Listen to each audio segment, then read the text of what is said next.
What's up YouTube, Mellow Antimat here. So we are back in the classroom once again, and this is back to the premium content for once. And we're actually going to be diving a bit deeper into the Premium Battle Deckset for Pale Moon, and looking at each of the cards and seeing what they actually provide for the deck. Now, I will stipulate that I'm basing this off of certain cards being the certain versions, because obviously we have V versions and G versions, some of these cards. So if I do end up being wrong, I apologise, but I'm going based on what I believe would be used for Pale Moon. So starting off, we have obviously got the boss unit himself in Masked Magician Hari. So why is Hari in the deck, I hear people ask. Well, he's the boss of the deck. He's literally got to be in here for the deck to function, because he creates the markers, he forms the stage, he does everything to make the deck work. So he has to be here, honestly. But he's literally here for just that. There is nothing else to actually use him for. He's just the name, the stage maker. That's it. Next one up is the Starry Pop Dragon. Now, this is in here for the fact of he's here as one of the win cons of the deck. Because if you get to the 40,000 power, he gets his critical and sentinel restrict. And he also helps make the stages on top of that. So, working alongside Hari very much makes sense for him to be here. And then the last grade 3 and above we have in the main deck is the Tricky Assistant. Now, what Tricky Assistant is usually used for is in combination with the Lovely Companion, who, when you place on the Guardian, and when it's retired from the Guardian Circle, you can Soul Blast 1, choose a grade 2 or lower, grade 2 with Magia in its ability, and call it a Rearguard Circle. End of turn, it goes back into Soul. So you'd use this to get either Red Star Jewel Horn or Crescent Moon Juggler, which then they extend the calls further by getting a Tricky Assistant. And then Tricky Assistant would then remove one of your opponent's units. So you'll be using it as a attack remover. So really solid for the deck. Only issue is, because they've obviously gone for the cookie cutter lists of making sure both sides have the same style stuff, we don't have Lovely Companion in here. So all it is for us at the moment is battle phase unit removal for stuff like Honolly. So it has still got uses within the deck, just a lot less than what it used to be. Moving on to the grade 2s, we mentioned him previously, literally just a minute ago with Tricky Assistant, and that is Crescent Moon Juggler. So Crescent Moon Juggler, same situation as with Tricky Assistant. Counterblast 1, Soul Blast 1, when it's placed on Rearguard Circle to Soul Charge 1 and call a card from Soul to Rearguard Circle, and the turn it goes back to Soul. So obviously it's a very big part of the attack removing combos, but obviously we have, as I said previously, we haven't got the Lovely Companion in here. So for us now, all it is a bit more of an attack extender, because you can call it off of good old Yvette, and then use this to get another unit out, so you're creating more units than what you originally had. Same with Masquerade Master Hari, you can call this and then use this to call more cards. So you generate more attacks off of this card. So it still does have some uses, just not the intended use that you'd want for a Pale Moon deck. Next grade 2 up is a Dancing Princess in the Night Sky. Now, the reason this is in here is because this is a very good consistency piece. It's a well-deserved reprint. And just the ability to counterblast 1 on play, search your deck for any grade 2 or less and stick it in your soul. Plus it combos out further due to Prankster Girl in the Mirrorland, because you can then put Prankster Girl into the Mirrorland into your soul when you've got Generation Break online. And then Prankster Girl in the Mirrorland can go back to deck to grab if you need a grade 3 or grade 4 in your soul. So it extends the combos. But really good consistency piece. I'm very glad it's in here. Next one up is 4 copies of Lore Pigeon Pop. So Lore Pigeon Pop is part of the Starry Pop Dragon engine. So having 4 of these for consistency makes sense. It's an attack extension. And it also gets your Magidolls that you've got in the drop zone that you might have soul blasted or your opponent's retired. And it puts them back into soul again, so you're recurring units into your soul, which is really nice to have. And then the final grade 2 is the Magidoll Lunatic Dragon. So he's obviously been put in here because they're trying to keep the focus around the Magidoll name just to make the Starry Pot Dragon more of a win con. And honestly speaking, out of the 2 grade 2s, this is the best option for them to gone for, because he also does the removal when called from Soul for free. So he's a really nice addition to have. I just wish that they'd done both the grade 2s, so then they both came in holo, but that's just a personal preference.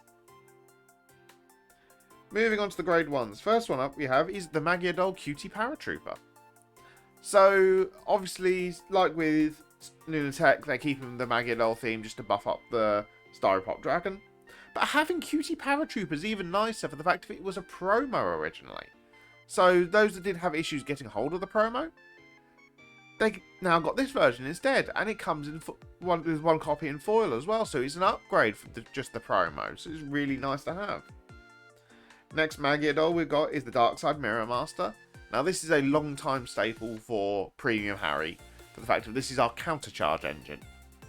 So, very much used. Nice chance to get a rarity upgrade as well, because obviously one's going to be triple rare. And it's just never going to go anywhere from Harry, honestly. And then the final Magidoll we've got is the Magidoll Flying Periton. Now, this one has seen some play as well, for the fact obviously it's a on-place draw a card. But those that focus more around the G Happiness Collector don't use it as much, for the fact that they've got so much draw power provided to the deck due to the Happiness Collector. But those that do focus on using the Happiness Collector as their starter do utilise this a bit more, for the fact that the extra draw power is always nice to have. Then we're moving on to Masquerade Bunny. And Masquerade Bunny is an interesting one, because I believe for the Harry deck, you want to go for the G version. Because your main focus of finding is the Master Magician Harry. If you don't find Harry, the deck falls apart. Now, the G version lets you specifically look for the Master Magician Harry, whereas the V Masquerade Bunny is just a top 5 check for any grade 3.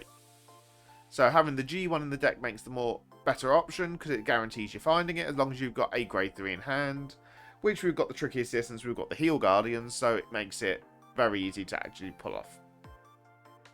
And then the final card is the Purple Trapezist. Now, there is no way in heaven that they won't pick the G Purple Trapezist, because it is the most broken card for Pale Moon. It does so much for the deck. It extends your combos just from being called from Soul, to put another card in, call another card out, and just carry on the combos. Whereas the V Purple Trapezist needs to be put into Soul, and then Soul Blast itself out to call another card out from your Soul, which doesn't work amazingly for the deck. And then rounding up the normal units, we do have the starter, and that is Happiness Collector. Now, I do feel that this is going to be the G Happiness Collector, but more for the fact of it's a long overdue reprint. It's very nice for the fact of when something's called from your Soul, put it into your Soul, draw a card, Soul Charge 1. So you're not only increasing your hand, you're increasing your second hand in your Soul by 2 units, because obviously the Happiness Collector and the card your Soul Charge, and you're building up more resources, which is a really good thing for the deck. Plus, we haven't seen anything in terms of them noting that we're getting quick shields. So, going this route honestly feels better to me. Then onto the triggers. We have got the 1 over trigger. It's an over trigger. It needs to be here. Then we've got the Nightmare Doll Lindy. They've gone for the Heal Guardian ones from the V format, which is really nice to have. The extra defensive on the leading up to grade 3 turns, plus it being a grade 3 to combo off nicely with the G Happiness Collector, makes it really nice to have. Next one up is 4 copies of the Convert Bunny. Now, this is the Stride Assist crit, so very much needed, really nice to have. All around good reprint. Next one up is the Hades Hypnotist. Draw perfect card. Yeah, enough said. It's a draw perfect card. Ideally, I know I'd have rather this been the lovely companion and the draw trigger actually used towards more critical triggers. But this makes more sense to keep it in uniform with the Night Rose deck. And the final card is 3 copies of Prankster Girl in the Mirrorland. This stands absolutely busted. I don't know why it's not been hit on the ban list. It's beautiful. The ability of whenever it's placed from soul from anywhere, it can go back to deck to then grab what you want from your deck and put it into your soul. Now moving on to the G-Zone. So first stride up is the Masquerade Master Harry. Really nice combo stride. Being able to put 2 units you've already attacked with into your soul to call 3 units back out again. And then buff your Magia units by 3k for every face-up card, Harry card in your G-Zone. Really nice card. Yes, we haven't got much in terms of Magia units, but given the buff to Crescent Moon, Juggler's really nice. Plus, it just gives room for expansion on top with if you want to add other units that are non-Magia, that aren't within here. He also does bypass the lock mechanic because he chooses circles, not units. So just having that extra countermeasures just makes it all that much nicer. Next stride up is the Dragon Masquerade Harry. Now, I feel that this got put in here for the fact of they wanted to keep it Harry themed. So I just expected one, because it's nice to have one that you can flip with one of your other strides, and him be face up for counting towards the 3k buffs with the Masquerade Master Harry. But they've decided to go a 2-2 for the fact of obviously the Night Rose one is a 2-2, because both the Night Rose ones are Persona flips. So making it 2-2 here, just to keep them lined up, makes the most sense. Next card up is Curtain Call Announcer Mephisto. And I think they've put 2 copies of him in here just for the fact of they wanted cheap stuff to reprint. Like, being blunt, he is not used within the G-Zone. But having him here does still help in the long run, because obviously you can still use him to flip up your Harry. He's also not too bad of a late game stride, because obviously he flips up and then calls for every calls units from your soul for every face-up pair of Magias in your G-Zone. So he does have some late game uses, but honestly, not the best. Next one up is 2 copies of Dreamly Axel Millwood. Now this is an interesting one, because obviously, again, it's not really used. But he does see some play in non-metal, so obviously the reprint's nice. But he can still be used for the fact that he gives on-hit pressure to your rear guards, where you're going to end up overcalling them.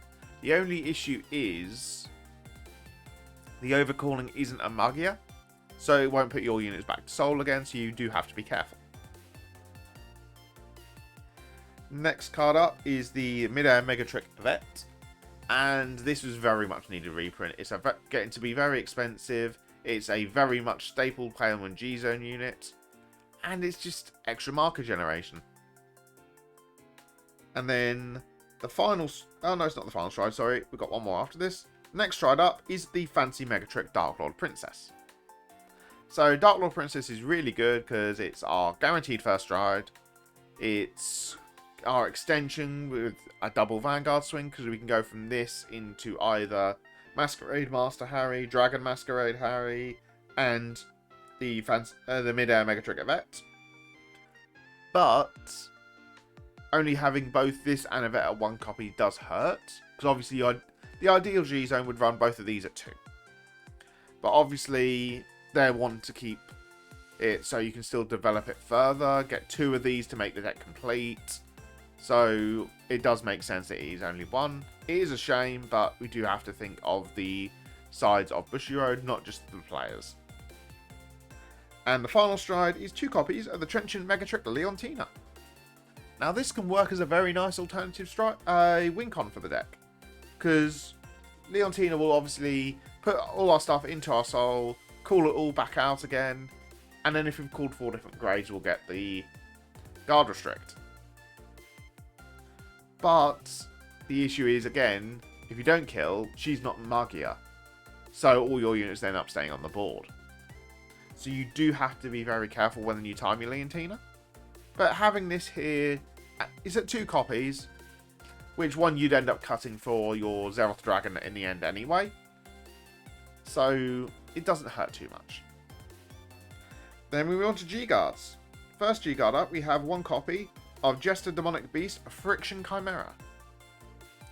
So Friction Chimera is really nice for the fact of it's more removal during our opponent's turn. The only downside, obviously, to Friction Chimera is it costs 2 cards from hand, but they're going to Soul instead, so it's not hurting. And the other downside is your opponent gets to choose the unit. But if you time it right, you can force a very hard decision that then ends up preventing an attack anyway. So it does work out in the long run. Next card up is 1 copy of Jester Demonic Dragon Wandering Dragon. And this is a very, very much wanted reprint. It's very expensive to pick up, very hard to find on top of it. And he's only a rare G-Guard that literally reads, when placed on Guardian Circle, Soul Charge 1, call from Soul to Guardian Circle. But this combos off nicely with, obviously, with our Magiadolls, because the Magiadolls say when they're retired from the Guardian Circle, they go back to Soul again. So it generates a free bit of Soul for us. Plus, obviously, this works nicer with the Perfect Guards they've picked, because Hades Hypnotist doesn't need to be placed from hand to use its effect. So it does let us Perfect Guard from our Soul, which is a nice extension of what we can do in the deck. And then the final card we've got in the G-Zone is 2 copies of Kinesis Megatrick Coulthard. Now, I'd have personally taken one of the Coulthards and put it as a second Friction Chimera. But Coulthard is still very much used in the G-Zones for the fact that it's a 30k G unit. But you just have to flip over a G-Guardian as well. So you've got to be careful of when you do and don't use it. But being a 30k shield just for having 4 different grades in your Soul, really nice to have. All in all, really nice product. I hope this does explain to people better why some cards would be used within the product as an entry point. And if you do have any more questions, please do leave them in the comments below. I will address them as soon as I can. And that is going to be the end of this lecture. If you haven't done so already, please do like and subscribe. It very much does help the channel. And I'll catch you guys in the next video. Bye bye.